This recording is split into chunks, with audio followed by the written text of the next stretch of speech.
Bismillahirrahmanirrahim. Assalamualaikum. How are you students? I hope you'd be fine. Your syllabus Oxford Primary Mathematics text book 5 है और इसमें हम percentage कर रहे हैं। आज हम करेंगे लेसन नंबर 3 के solving word problems page number 210 के ऊपर क्वेश्चन नंबर 2। तो वीडियो एंड तक देखिएगा, स्किप मत कीजिएगा। इसके अंदर कुछ टिप्स आपके साथ शेयर करूंगी जिससे आपको जो परसेंटेज के वर्ड प्रॉब्लम्स हैं उसको समझने में काफ़ी आसानी होगी। स्टार्ट करते हैं और देखते हैं कि इसमें हमसे क्या कहा जा रहा है। यहाँ पर कह रहे हैं 120 pupils went on an excursion to नथिया गली। ठीक है, 120 बच्चे यानी कि स्टूडेंट्स अपने स्कूल वालों के साथ एक पिकनिक के लिए गए नथिया गली के अंदर। एक्सकर्शन यानी कि एक जो है वो छुट्टियां मनाने के लिए गए वहाँ पर। और 55% of the pupils were girls and the rest of the pupils were boys। ठीक है, यहाँ पर इन्होंने क्या किया, दो पार्ट्स में डिवाइड कर दिया। बच्चों को, गर्ल्स को अलग कर दिया और बॉयज़ को अलग कर दिया। गर्ल्स की हमें परसेंटेज बता दी, बॉयज़ की परसेंटेज नहीं बताई। How many boys went on the excursion, तो आप ये बताइए कि कितने बॉयज़ गए वो हमें बताइए। परसेंटेज नहीं पूछ रहे बल्कि कितने बॉयज़ एक्चुअली गए वो हमें बता दीजिए। तो स्टूडेंट्स यहाँ पर हम ज़रा एक छोटे से एग्जाम्पल से इसको समझने की कोशिश करते हैं कि मेरे पास फॉर एग्जाम्पल एक पिज़्ज़ा है। मैंने क्या किया, उसके 4 पीसेस किए, उसमें से मैंने एक पीस किसी को दे दिया और ये जो बाकी के 3 पीसेस थे ये मैंने अपने पास रख लिए। तो अगर आपको ये एग्जाम्पल समझ में आ जाएगी स्टूडेंट्स, ये आप मुझे खुद सॉल्व करके बता सकते हैं। ठीक है, अब यहाँ पर मेरे पास स्टूडेंट्स एक पूरा 1 होल है जिसको मैंने क्या किया, मैंने इसको 2 हिस्सों में डिवाइड कर दिया। क्या हिस्सों में डिवाइड कर दिया? अगर मैं आपसे पूछूं, फ्रैक्शंस के अंदर हम बात कर रहे हैं कि मैंने कितना पार्ट जो है वो आगे शेयर कर दिया, तो आप कहेंगे मिस देखिए हमारे पास जो टोटल था वो 4 पीसेस थे, उसमें से 1 पार्ट आपने किसी को दे दिया, तो मेरे पास बन गया ये एक अदद फ्रैक्शन। ठीक है, इसके अंदर देखिए होल मेरे पास 4 पीसेस हैं जो मेरे पास सेम रहेंगे। ठीक है, चेंज क्या हो रहा है, मेरे पास यहाँ पर जो पार्ट है ये पार्ट है और ये मेरे पास होल है। ठीक है, अब मैं अगर आपसे कहूँ कि ठीक है ये एक फ्रैक्शन बन गया, दूसरा बताइए, तो आप कहेंगे मिस क्योंकि 2 पार्ट्स में हमने इसको डिवाइड किया है ना, एक पार्ट देने के लिए और एक अपने पास रखने के लिए, तो जो हमने अपने पास रखा दैट इज 3/4। कैसे कि यहाँ पर भी 4 पीसेस में से मैंने 3 पीसेस अपने पास रख लिए, तो यहाँ भी मेरे पास एक पार्ट आ गया और दूसरा मेरे पास होल था। तो यहाँ पर अगर हम इस चीज़ को समझ जाएंगे स्टूडेंट्स तो इसी से हम परसेंटेज को भी रिलेट कर पाएंगे। देखिए यहाँ पर जो हमारा होल था वो चेंज नहीं हुआ क्योंकि जो पूरी चीज़ है वो तो उतनी ही रहेगी ना, कि पूरी चीज़ के अंदर हमने 4 पार्ट्स किए थे।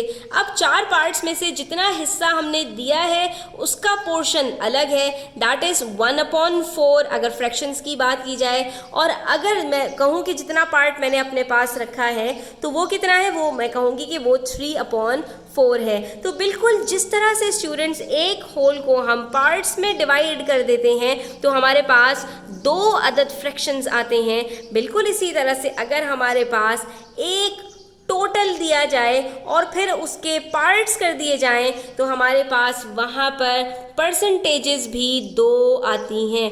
2 पार्ट्स की 2 अलग अलग परसेंटेजेस आती हैं। 120 प्यूपल मेरे पास यहाँ पर आ गया टोटल।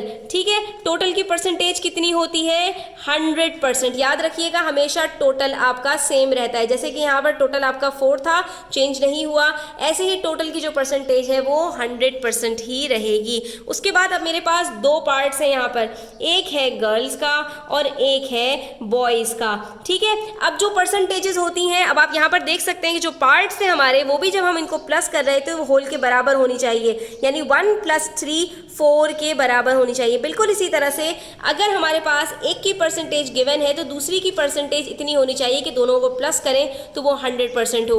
अब गर्ल्स की परसेंटेज हमें बताई है कि 55% है, तो बॉयज़ की परसेंटेज कितनी होगी स्टूडेंट्स, 100 - 55 कर लीजिए, आंसर खुद ब खुद आ जाएगा। बिल्कुल देखिए इसी से हम रिलेट करते हुए चल रहे हैं चीज़ों को। यहाँ पर जो हमारा होल था पार्ट्स उसका सम बन जाता है, इसी तरह से यहाँ पर भी हमारे पास जो होल है 100% वो पार्ट्स की परसेंटेजेस का सम होता है, यानी अगर एक पार्ट की परसेंटेज गिवन है तो दूसरे की हम आराम से निकाल सकते हैं।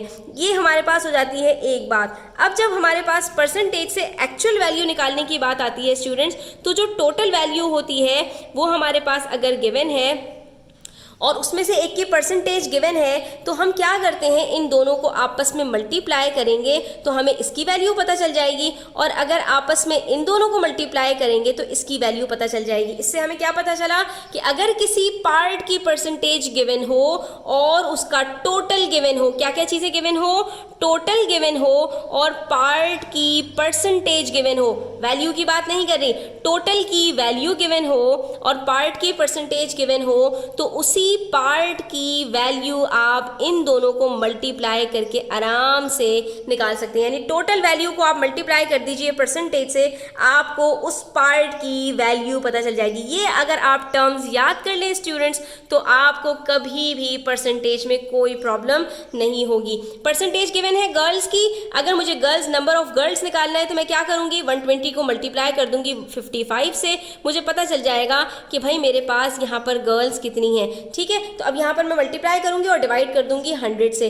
तो अब यहाँ पर हम इसको इस तरह से करके देख लेते हैं, ज़्यादा आसान हो जाएगा स्टूडेंट्स। हमने क्या करना है, 55/100 करेंगे, परसेंटेज है ना, और मल्टीप्लाई कर देंगे 120 से। ठीक है, 0 0 से कट हो गया, उसके बाद 5 2s are 10 sorry 2 5s are 10 और 2 6s are 12। उसके बाद 5 के टेबल में 11s are 55 होता है, 11 6s are 66। इसका मतलब है 66 हमारे पास गर्ल्स हैं। और यही अगर बॉयज़ की परसेंटेज निकालनी है, सॉरी नंबर ऑफ बॉयज़ निकालने हैं, तो बॉयज़ की परसेंटेज को हम क्या करेंगे, मल्टीप्लाई कर देंगे 120 से, तब भी हमारे पास आंसर आ जाएगा। 0 0 से कट हो गया, 2 5s are 10, 2 6s are 12, 5 1s are 5, 5 9s are 45, 9 6s are 54। इसका मतलब है कि हमारे पास जो नंबर ऑफ बॉयज़ हैं वो कितने हैं, 54 हैं। हम सिर्फ क्या कर रहे हैं, हम यहाँ पर जो टोटल गिवन है उसको परसेंटेज के साथ, जो है जो भी पार्ट है उसकी परसेंटेज के साथ मल्टीप्लाई कर रहे हैं, तो उसी पार्ट की हमें वैल्यू पता चल रही है। ठीक है, और आप यहाँ पर ये भी कर सकते थे कि गर्ल्स की परसेंटेज गिवन है, पहले नंबर ऑफ गर्ल्स निकाल लीजिए तो आपके पास 66 आएगा, उसके बाद जब आप 120 में से 66 को माइनस करेंगे तब भी आपके पास जो आंसर आएगा वो 54 आएगा, जो कि आप दूसरे तरीके से भी निकाल सकते थे। तो ये देखिए हमने यहाँ पर इसको 2 मेथड से सॉल्व कर लिया। क्या कहा हमने कहा नंबर ऑफ गर्ल्स 55% है, तो नंबर ऑफ बॉयज़ कितने होंगे, नंबर ऑफ बॉयज़ हमारे पास 45% होंगे। और जब हमें ये पता चल गया कि हमारे पास नंबर ऑफ बॉयज़ 45% है आउट ऑफ 100%, तो इसका मतलब है 45/100 ऑफ 120 हमारे पास बराबर हो जाएगा किसके, 54 के। इससे हमें पता चला कि जो बॉयज़ गए हैं वो कितने गए हैं, 54 गए हैं आउट ऑफ 120 चिल्ड्रन। ठीक है स्टूडेंट्स, इस तरह से हमने परसेंटेज को कैलकुलेट करना होता है, या परसेंटेज गिवन हो तो वैल्यू हम निकालते हैं। फिर हमारे पास क्वेश्चन नंबर 3 है, जिसमें हमसे कह रहे हैं and spent 50% of her allowance on food, 30% of it on stationery and saved the remaining amount. अब यहाँ पर समझने की बात यह है कि इन्होंने हमें परसेंटेजेस दी हैं, लेकिन ये परसेंटेजेस किसकी हैं, पार्ट्स की परसेंटेजेस हैं। ठीक है, पार्ट्स कितने हो रहे हैं यहाँ पर, एक फूड का पार्ट है, एक स्टेशनरी का पार्ट है और एक सेविंग्स का पार्ट है। 3 पार्ट्स हैं स्टूडेंट्स यहाँ पर हमारे पास, पार्ट फूड, ठीक है, पार्ट ऑफ हमारे पास स्टेशनरी, और तीसरा पार्ट हमारे पास हो गया जो हमारी सेविंग्स हैं। ठीक है, अब हमें सबसे पहले क्या करना है, इन सब की हमने परसेंटेजेस को कैलकुलेट करना है कि तीनों की परसेंटेजेस हमें पता चल जाए। फूड की परसेंटेज बता दी 50%, और स्टेशनरी की परसेंटेज बता दी 30%, और बाकी सेविंग्स की परसेंटेज नहीं बताई, तो वो कितनी होगी, 50 + 30 80, बाकी बचता है 20%। तो इसका मतलब है सेविंग्स की परसेंटेज हो गई 20%। अब हम बात करेंगे कि जो टोटल है हमारे पास अलाउंस का, इसकी वैल्यू कितनी है, ये तो हमें बताइए। तो हर अलाउंस वॉज $15, तो ये हमें इन्होंने टोटल की वैल्यू बता दी। हमने कहा था हमें टोटल की वैल्यू बता दो और किसी भी एक जो भी पार्ट है उसकी परसेंटेज बता दो, उसकी हम वैल्यू कैलकुलेट आराम से कर देंगे। How much money did she save, तो हमसे इन्होंने सवाल क्या पूछा, इन्होंने हमसे कहा कि सेविंग्स की जो वैल्यू है ना ये बता दीजिए। अब वैल्यू इन्होंने हमें इन दोनों की भी नहीं बताई, लेकिन पूछी इन्होंने हमसे सिर्फ सेविंग्स की है, तो हम सिर्फ सेविंग्स की वैल्यू कैलकुलेट करेंगे।